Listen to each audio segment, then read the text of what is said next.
Mas agora, você parte com Abraão, no finalzinho do capítulo 11 de Gênesis, você vai até o final do livro de Malaquias, é o povo de Israel. Então, esse é do interesse. Por quê? Porque esse povo foi separado, Abraão foi separado, com esse propósito, de que todas as famílias até seriam benditas em Abraão.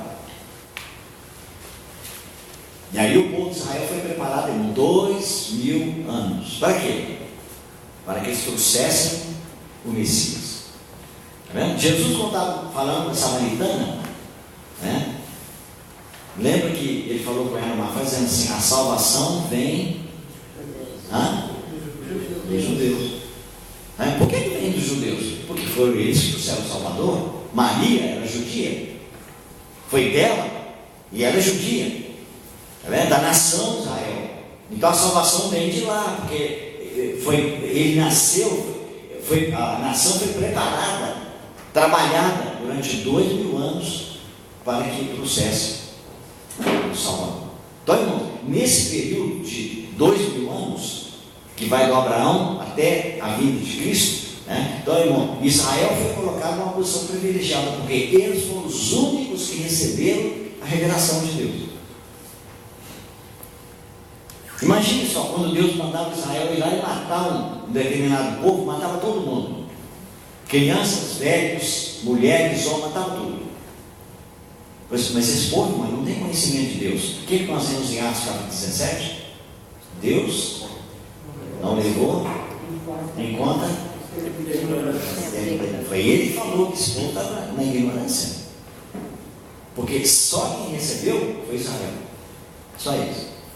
Então, irmão, existe um período, né, da história desses homens que eles vão viver na ignorância. De certa maneira, quando Deus escolheu Abraão, e através de Abraão veio Isaac, Jacó, e com Jacó aparecem as 12 tribos, e aparece a nação de Israel. Então, irmão, quando Deus escolhe um grupo e não escolhe o outro, então, quando você tem uma escolha, alguém tem que ser rejeitado. Não é assim? Então, os gentios, irmão, fora do Abraão, todos eles foram rejeitados. Então, olha bem, se você pegar esse livretinho e estudar, no finalzinho aqui, eu coloquei um esboço para o irmão dar, diz assim, ó: a era da rejeição dos gentios. Depois, segundo, a era do domínio dos gentios. E o terceiro, que é o que nós não vimos hoje, a igreja não prega e não vê isso, e é o que eu considero um erro tremendo: a era da conversão dos gentios.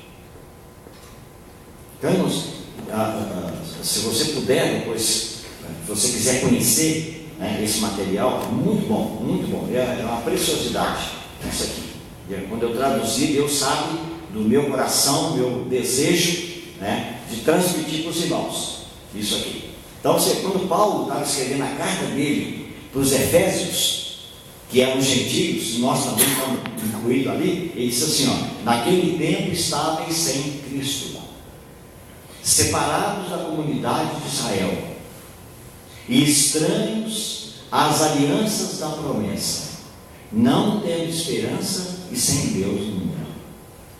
Mas agora, então, irmão, ele está se referindo àquele grupo ali, e eles passaram todo esse tempo. Mas irmão, sabe o que aconteceu? Quando chegou na época do Nabucodonosor, mais ou menos no finalzinho do livro de Crônicas, com o início do livro de Esdras, né? E aí o Daniel também, né? O que aconteceu? Por causa de pecado, desobediência e idolatria do povo, em 722, 10 tribos foram levadas pela Síria. Foram levados para a Síria. E era um povo mau, muito mau. A Síria é muito mau. Eles eram piores do que os babilônios. Mas no ano 606, agora Deus levou as duas tribos, Judá e Benjamim, para a Babilônia. E lá eles passaram do ano 606 até 536, 70 anos, não é de ver. Foi assim? Então, irmãos, a partir daquele momento em que Nabucodonosor foi lá e destruiu a cidade, destruiu o muro de Jerusalém e derribou o templo, então a partir dali, irmãos, começou o que Jesus falou em Lucas 21, os tempos, os tempos dos gentios. Está vendo? Olha, se o povo de Deus hoje conhecesse, tivesse conhecimento desses pontos aqui, irmão, nós não teríamos um irmão na política. Nem um irmão. Nem um irmão. Irmão, política não é para nós. A igreja não tem nada a ver com o governo desse mundo. Está vendo? Por que na cruz Jesus foi escrito em latim, hebraico e grego? Esse é o rei de Judá. Por que foi escrito em 3 idiomas? Quando você fala de latim, te lembra o quê? Roma. Qual era a característica de Roma? Era cultura? Era política? Ou era religião? Política. Então a política crucificou a Cristo. Quando está escrito em grego? Tiremos o grego, né? É a cultura, não é a cultura do mundo. E quando você fala de hebraico? Religião. A maior religião do mundo, irmão, é judaísmo. Então, irmão, política, cultura e religião crucificaram Jesus. Irmão, olha, irmão Deus, mas o Daniel ele era o primeiro ministro. Não, ele é escravo. Ele é escravo, ele não foi eleito. Ele foi obrigado. Está vendo? Então, irmão, por que nós estamos vendo isso? As pessoas estão tentando fazer hoje aquilo que só vai acontecer no milênio. Está vendo? Vamos entrar. Está vendo? Tinha um irmão aqui em Belo Horizonte, que já partiu com o Senhor, com todo respeito, espero que ele não brigue comigo lá no paraíso. Que o slogan dele é: com Deus vamos mudar esse país. Não sei nem falar o nome. Mudou o país, irmão? Coitado. O indivíduo entra lá dentro, irmão, da política, e a política muda ele. Ele não muda nada. Está vendo, irmãos? Nós estamos querendo hoje fazer aquilo que na palavra de Deus só vai acontecer no milênio. Quer ver uma coisa? Pai nosso que está no céu, santificado seja o teu nome. Venha a nós o teu reino, o vosso reino. Irmão, venha a nós. Você está no céu ou na terra? Ele ensinou para você orar na terra ou no céu essa oração? Na terra. Então ele disse que venha a nós o vosso. Então, reino para vir da terra.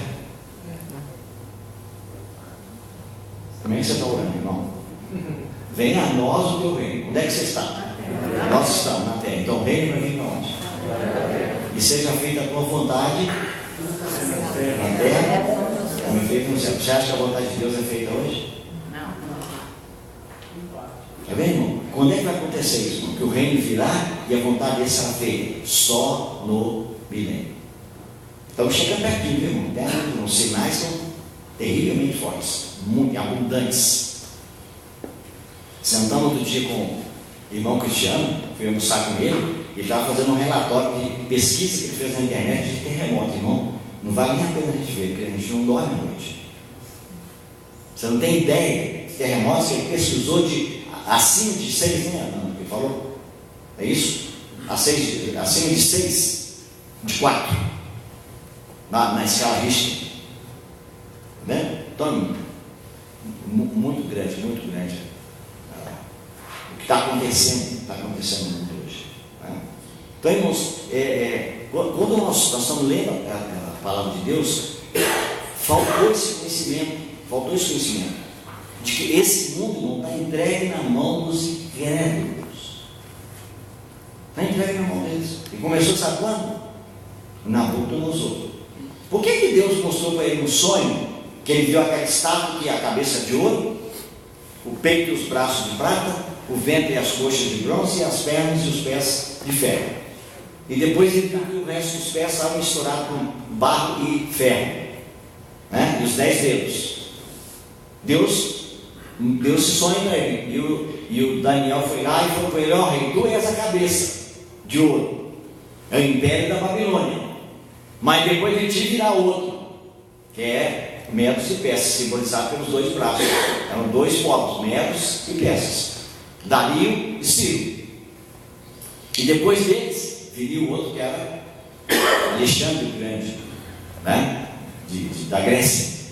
E depois deles veio Roma. Então, irmão, isso hoje para nós não é profecia, é história. É história, tá vendo? Então, essa imagem que foi mostrada para eles, isso é exatamente os tempos dos gentios. E Jesus falou em Lucas capítulo 21 que Jerusalém será pisada pelos gentios até que os tempos dos gentios se completem. Está vendo? Então, quando chegar na época do anticristo, o que ele vai fazer? Ele vai chegar e vai colocar uma imagem dele dentro do templo de Israel, que não está construído hoje, por isso ele tem que ser construído. Primeiro, o anticristo vai colocar a imagem dele num templo que não existe. Então, esse terceiro templo de Israel tem que ser levantado. Ora, se o templo está em Jerusalém, então Jerusalém ainda está sendo pisada pelos gentios. Então não se cumpriu até na grande tribulação. E quando passar o período da grande tribulação, aí sim, o Senhor Jesus vai descer das nuvens até o Monte das Oliveiras. O Monte das Oliveiras vai rachar no meio, vai abrir, fazer um vale, né? Os judeus vão poder fugir, estão debaixo de tremenda perseguição, porque a perseguição principal é ali, naquela região ali do grande mar do Mediterrâneo, e eles não vão fugir e vão para o vale de Armagedon. E ali então vai dar-se a penúltima batalha. E então, naquele momento ali, Jesus vai vencer com a espada que sai da boca e vai vencer aquelas nações. De acordo com Daniel, ele estava olhando e vendo aquela estátua enorme, e de repente ele viu uma mão, cortou da montanha uma rocha. E aquela rocha veio rolando, e bateu no pé da imagem. E aí então ela entrou em colapso, de baixo para cima. Mas ela bateu exatamente nos 10 dedos. O que significa isso? Os 10 reis que vão ter o poder junto com o anticristo. Apocalipse capítulo 17. 10 reis, 10 tipos da besta, são 10 reis que receberão poder juntamente com a besta por um pouco de tempo. Então aí termina o tempo dos gentios. Mas, irmão, durante todo esse período, desde Nabucodonosor até hoje, o mundo está entregue ao mundo. Não adianta, você pode ver o controle. Só que esses políticos, eles terão que dar conta a Deus, não somente pela fé, por crer ou não crer, mas terão que dar conta também pela posição de autoridade que eles receberam. É um outro tipo de julgamento. Porque Deus tem duas maneiras de lidar conosco. Uma é a graça, e a outra é o trono. Está vendo? Uma é a graça, a outra é o governo. Então, do governo, esses homens todos vão ter que dar conta diante de Deus. Mas hoje, irmãos, o governo está entregue na mão deles. E isso não vai durar todo o período. Está vendo? Israel foi colocado de lado. Foi assim? Eles perderam a comunhão com Deus, ficaram na incredulidade, estão na incredulidade até hoje, né? E o povo gentio está governando, mas governando, não, sem salvação. Sem salvação. Então vem o período da rejeição, né, dos gentios, depois vem o período do domínio deles, mas que nós estamos vendo hoje, mas que não tem nenhum valor, porque eles não se converteram. Mas finalmente vão virar o tempo da conversão dos gentios. Então esse é o ponto principal que eu tenho enfatizado para os irmãos. Os irmãos prestarem atenção que com o arrebatamento da igreja não acabou a era da graça, nem o Espírito Santo será tirado da terra, né? Mas como nós vemos em Atos capítulo 15, como é que a ordem está lá? Deus vai tirar um povo para o seu próprio nome. Se refere a quem? A igreja. Depois disso, que ele completar a igreja, ele volta. Eu voltarei. O que ele vai fazer em seguida? Reedificar o tabernáculo de Davi que está caído, que é a nação de Israel. Tá vendo? Parou aqui. Ele disse não. Para que os demais homens busquem ao Senhor. Nós lembramos do irmão na minha lição. E também, indicando que é busque os homens e também os gentios. Não. Para que os demais homens busquem o Senhor. Sim, os gentios, sobre os quais tem sido invocado o meu nome. Então, irmãos, o que vai acontecer, né? O que nós estamos aguardando que vai acontecer daqui para frente, né? A qualquer momento pode acontecer um arrebatamento.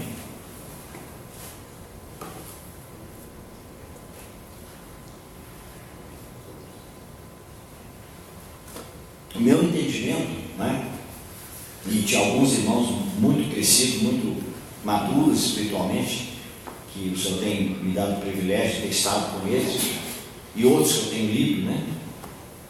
É que a primeira coisa que está para acontecer agora é arrebatamento. O irmão Christian Shane, ele pregou há pouco tempo os irmãos, mostrando que faltam 20 profecias para serem cumpridas, mas todas elas depois do arrebatamento. Então não tem nenhuma, está vendo? Nenhuma deve acontecer antes do arrebatamento. Todas as outras, aparecimento do anticristo, o sétimo rei, construção do templo de Israel, as duas testemunhas, foi pegando todos aqueles pontos do Apocalipse que ainda não tiveram cumprimento, 20, mais ou menos isso, né? Pode ser 19, pode ser 20, pode ser 21, mas ele falou sobre 20, tá vendo? Então nós estamos vivendo esse momentinho aqui do arrebatamento acontecer. Aquela passagem de Tessalonicenses que Paulo fala com os irmãos da época, quando eu leio aquela passagem, dá a impressão que a gente vai ver o anticristo. Eu falei, irmão, não fique preocupado, porque não vai acontecer essas coisas antes que venha o abominável das nações, não sei o quê, um negócio assim. Eu entendo que parece que nós vamos conhecer o anticristo antes de acontecer o arrebatamento. Eu acho que sim. Não estou preocupado, meu Deus, como é que vai acontecer? Não, eles estavam perguntando o seguinte, o que Paulo está dizendo, essa é 2 Tessalonicenses capítulo 2, né? Que eles não deviam se preocupar, porque essas coisas, que o dia do Senhor, a gente está falando de arrebatamento, o dia do Senhor é o dia do julgamento na tribulação. O dia do Senhor não virá sem que primeiro venha a apostasia. Então, apostasia é relacionada com a igreja, porque a apostasia significa voltar atrás. O incrédulo não pode voltar atrás porque ele nunca foi para frente. Então a apostasia é para alguém que conhece a verdade, vai negar a verdade, vai voltar atrás. E ele diz: e apareça o homem do pecado, o filho da perdição. Esse é o anticristo. Está vendo? Mas ele não está falando de arrebatamento, está falando do dia do Senhor. É outra história. Então, irmãos, não, hoje fala dia do Senhor e a nossa reunião com Ele. E a nossa reunião com Ele. Sim, então vamos ler, irmão, aqui, porque senão é o segundo, capítulo 2, 2 Tessalonicenses, né?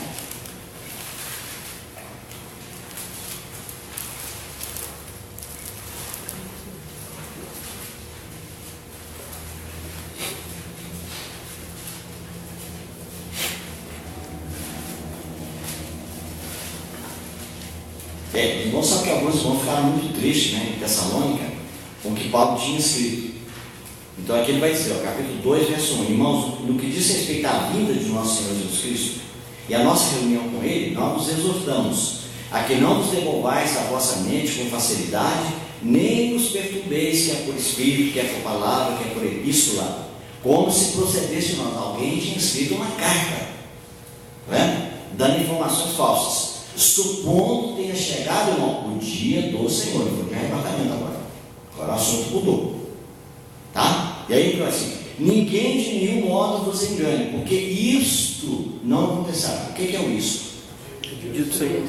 Isso é de acordo com o português, é o que ele mencionou por último, então não tem nada a ver com arrebatamento, a vinda do Senhor, tá vendo? Então, o dia do Senhor, o dia que vai haver o julgamento, as trombetas, as taças, não acontecerá sem que primeiro venha a apostasia relacionada com a igreja, e seja revelado o homem da iniquidade, o filho da perdição, o qual se opõe e se levanta contra tudo que se chama Deus, ou é objeto de culto. Aí você vai ver, aqui está escrito, a ponto de assentar-se no santuário de Deus, ostentando-se como se fosse o próprio Deus. É o anticristo.